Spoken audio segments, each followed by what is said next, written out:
Hi, Vahan. Buddy Luis.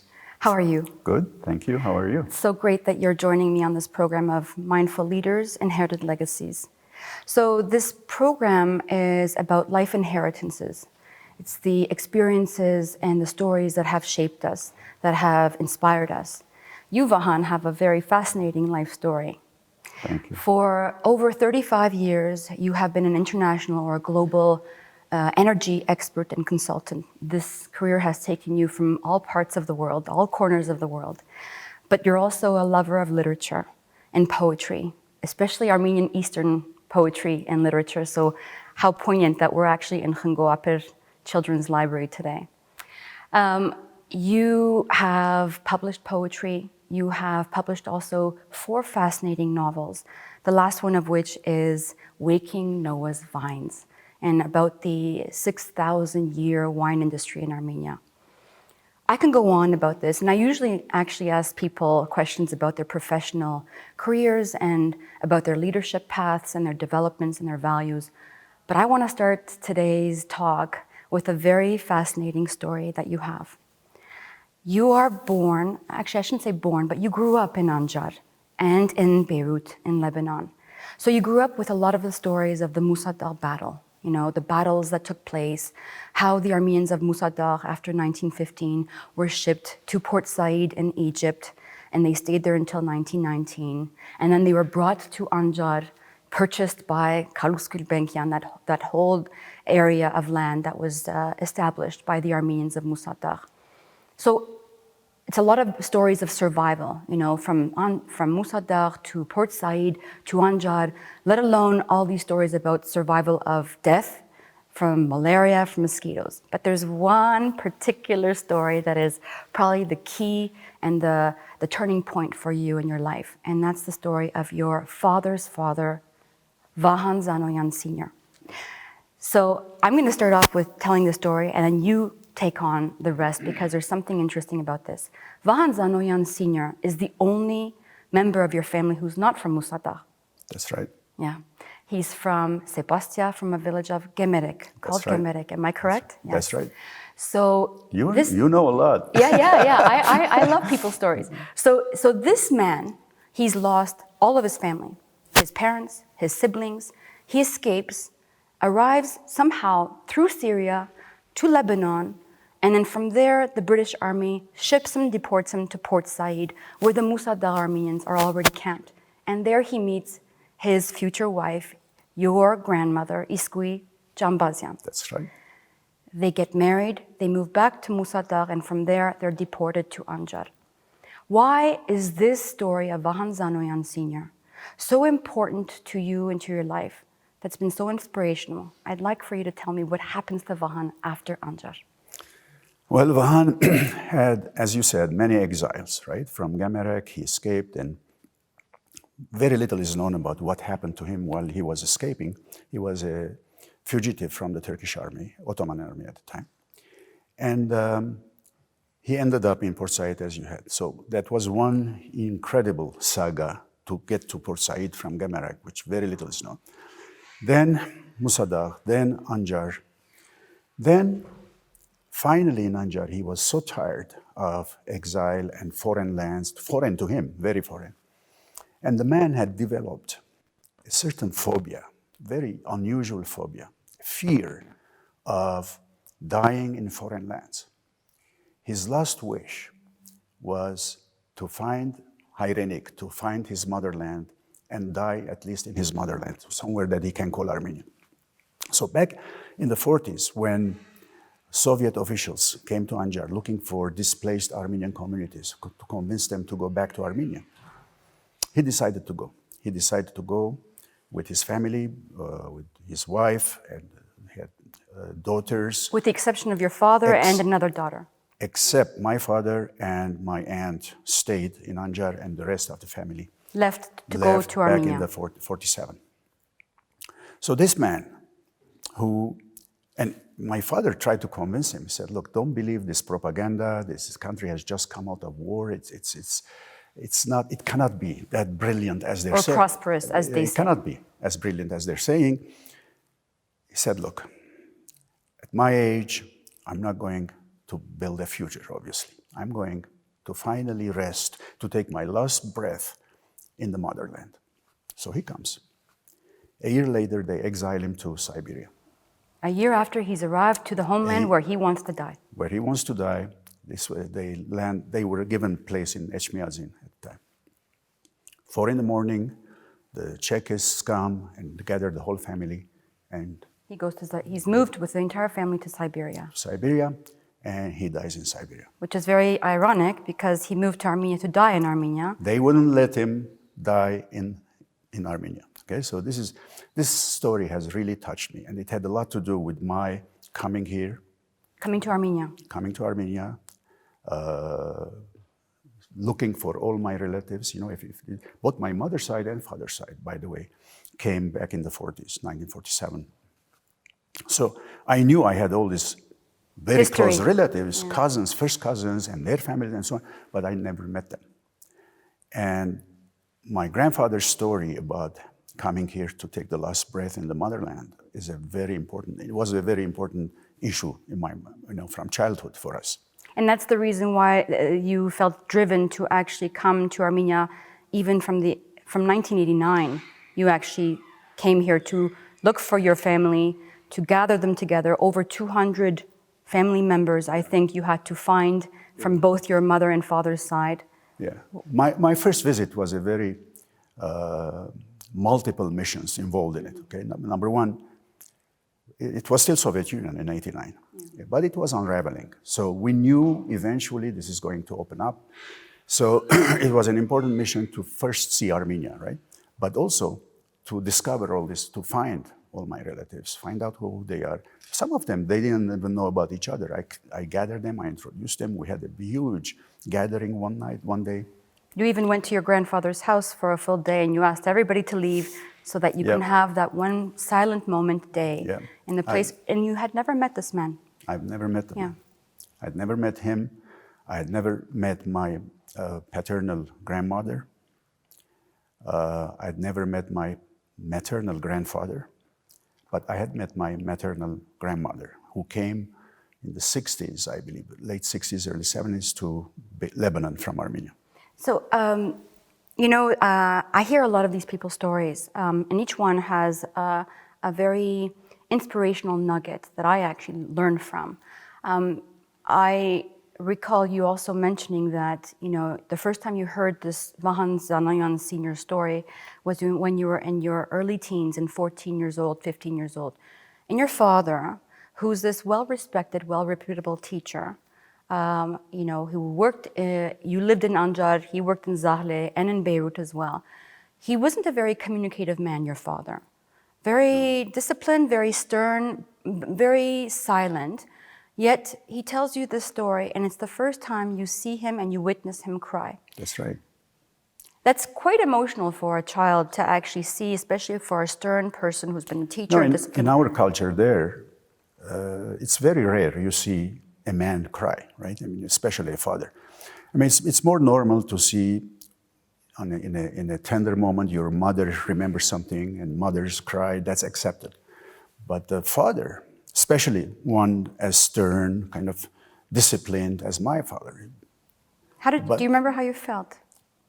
What were the emotions that you recall? You're 14 years old, that you recall hearing the story, seeing the emotions of your father. What are the emotions that you start to feel? His biggest problem with that story wasn't just what happened to his father, but his helplessness. His guilt. Guilt, helplessness. Why didn't he convince him not to go? He tried, but that was, I could tell what's really bothering him was that he couldn't help them. Right. They went, my grandfather died in Siberia, but the others also suffered. It was an incredible journey. I mean, when I discovered how they were sent, they were thrown in a cattle cart on this train, packed like animals, like sheep, okay? And huge journey to Siberia. It was not a humane thing. It was, just because some of them survived, I'm not sure necessarily they were much more fortunate than those who didn't survive. Well, I mean, you've witnessed so much Yeah. hardship, obviously, in your life. You know, coming back to your father and some of the lessons that you've learned from him as well, and your mother, of course, and your sisters.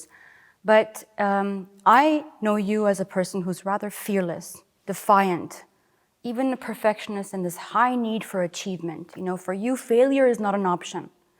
I mean, you left by yourself with pennies maybe, to leave AUB, to go to Pennsylvania University, and that's where you start your career with probably nothing. I mean, you could have easily just said, I can't make it financially, I have to return back. But for you, this high need for achievement and the sense of perseverance and defiance has been pretty vibrant in you. I mean, it's always obvious, you think that it comes from something. For you, where does it come from? Well, defiance is definitely a Musa Dagh trait. Okay? Yes, There's I've no heard that quite often. For Musa Dagh, setbacks do not lead to surrender. Defeat doesn't lead to surrender. Defeat leads to defiance. Okay? And I want that to be a lesson here today. Today, it's so relevant in Armenia. When I see this latest defeat in the war lead to You're referring to the 44-day atrocity. Ambivalence, complacency, like it was inevitable, we couldn't have won this. I get really furious. This is the time, and I'm not talking about being unrealistic. I know exactly what we've lost. I know exactly where we stand today in terms of the military balance. I know exactly where we stand today in terms of the geopolitical position of Armenia. So defiance doesn't mean being unrealistic or neglecting the facts. No, defiance means fully knowing the facts and then defying them, saying, no, this cannot be the same. This reality, which I accept today as reality, I will not accept it as tomorrow's reality, because things will change. So why is this particular trauma from last year in 2020 much more burdensome or heavy on your heart than what you witnessed or what you heard in the past? How different is it now for you? Because it's immediate, it's now, it's present. And our country is at the verge of certain other losses if we don't show that defiance, if we accept, if we coalesce, if we surrender. So do you feel that how vulnerable are we? Because vulnerability has been, part of our DNA. Fear and uncertainty has been part of our DNA for centuries. So I'm just curious to know now, knowing the different layers of traumas that we've witnessed, maybe not personally, but we've heard and has been inherited to us. How different is this one? And what do you think are important or vital for us to regain our hope and not wait 100 years further to actually reach something? That's a very, very good point, because right now Armenia is very vulnerable, no question, okay? We have the military losses, we have the psychological setbacks in the country, we have the political disconnection. It's amazing, it bothers me, it pains me when I see today the political discourse in Armenia between government, opposition, and there's very little constructive discourse going on. It's all negative and mudslinging. This makes the country extremely vulnerable. And I know people say, look, we've had much bigger setbacks. We've seen, this is a population that has seen genocide. We've been, we've seen so many setbacks. True, but each time we've seen these setbacks, Armenia has shrunk and shrunk and shrunk. We've lost so much. And now, this was like a very critical last straw almost. Okay, we've lost Artsakh. So each time we have these setbacks, we shrink as a country and the population, and there is this tendency now for people to leave. There is a huge wave of people thinking and actually taking the measures to leave. They've lost complete hope, and it's also, I think it refers to the fact that, we grew up in the diaspora. We grew up with very different ideals of this Hayrenik, of this motherland, right? And after independence, it was the hope that we would have some kind of a statehood, not just a nationhood, a statehood. What do we need? I mean, with all that you've experienced and different, professional experiences you've had, from the Middle East to the US to Europe, what is left for us to do? And I'm not talking about politically here only.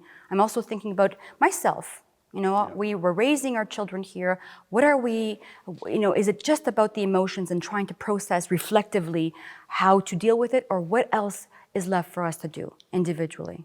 Lara, you put your finger at the very, very root cause of problem of the Armenian nation, not just Armenia. And that is the culture of statehood. I've been talking about this a lot lately. I've published articles. I mean, this has been bothering me. We, as a nation, are not used. We don't have the tradition of statehood, which is very interesting because in the last, you look at 646 years, there's been a truly independent, sovereign Armenian state for only 32 years. Think about it. And that 32 years is divided between the First Republic for 2 years, and then the Third Republic now for 30 years. In the middle, we had the Soviet Armenia, which at least was a republic. It had borders, it had internal governance structure, but it was not sovereign in the sense that it was not responsible for its own defense, for its own security. So imagine for centuries, over 6 centuries, the Armenian being, the Armenian human being, brain is conditioned to be a citizen of a foreign power, even in Armenia. Although, mind you, maintaining the culture through church, through language. I'm coming to that. Yeah, what has kept us through all these centuries is our culture. Okay? Culture in the broadest sense, language, literature, faith, traditions, kitchen, street, everything. Okay, you take it, the whole thing. Now, that has been, in my opinion, a two-way cutting sword. On the one hand, it has saved us. On the other hand, it has given us an alternative to a state. We said, okay, my patriotism is mobile. I can take it anywhere I want. I don't like it here. I'll get up, it's take not static, it with me, I go around. Go somewhere else. I'll have a church there. I'll have a school there. I'll have my language there. Yeah. I don't need a country, right? I mean, I can be a patriot, Armenian patriot, and we've lived in the diaspora like this. The problem is also people have lived in the heartland of Armenia here as either subjects of the Russian Empire or the Ottoman Empire or the Soviet Empire or the Persian Empire, much longer than as subjects of an Armenian state. This is what we have to get over. This is what we have to conquer. This is what we have to get from childhood, stress in our education system. In a library like this, for example, children have to understand the value of belonging to a state, not just to a nation. Mm-hmm. I mean, this is a very important topic, especially today for those of us not just living in the diaspora, but also in Armenia. With all the changes taking place, the uncertainty, the fear, the future, is so, it's gray. When that kind of uncertainty, the fear just grows, and that kind of fear also fuels a lot of anger, frustration, toxicity. So with what you've said, and I wish we had more time to talk because this is a very important topic, what is for you being an Armenian then today? It's a very complicated question. Being Armenian, first and foremost, I mean, it's not something I even think about. It's the nature. It's my nature. It is who I am, But it's a both movable feast, as to paraphrase, in the sense that it goes with me wherever I am. But also, it is now much more than ever before anchored in Armenia itself. It is anchored. I cannot any longer be complete as an Armenian without an Armenian state, without being a citizen of this country, without working for this country, without working for the future prosperity and security of this country. It wasn't always like that because we were born and raised somewhere else. And for us, during that period, Armenianness was a concept, patriotism was emotional patriotism, and spiritual patriotism was not patriotism tied to a state. That's what's different now. That's why now, in light of these latest setbacks, defiance has to be central character of our nation, of everybody. Not surrender, not acquiescence, defiance. And defiance in a calculated way, in a serious way, in a unified way, not defiance in a macho. This is not about being macho, okay, by any means. This is quite the contrary. This is a survival instinct, which is critical right now, in my very humble opinion. But I cannot convince everybody. That's not No, of the course not. common trend, unfortunately, today in Armenia. There are people like this.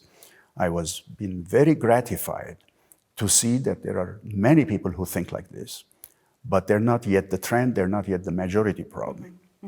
Well, I hope people will be inspired by your story. For the past 10 years, you've actually now been in Armenia longer than you used to be in the early 80s, early 90s, and now you actually have a home built in Vartahovid. You're here more than 7-8 months throughout the year. I do hope that people will be inspired. I'm inspired by your story, not because of what you're saying for today and for tomorrow, but what you carried with you. It's not a matter of looking back only and thinking and crying about the past, but it's also acknowledging what we can actually carry with us to help heal that wound and to be productive in how to develop that kind of a statehood. So, Vahan, I'm extremely honored that you took the time to meet with me today. Unfortunately, very short, but I know that we'll have more opportunities like this. So thank you so much. Thank you, Lara. It was great. Thank you, Vahan.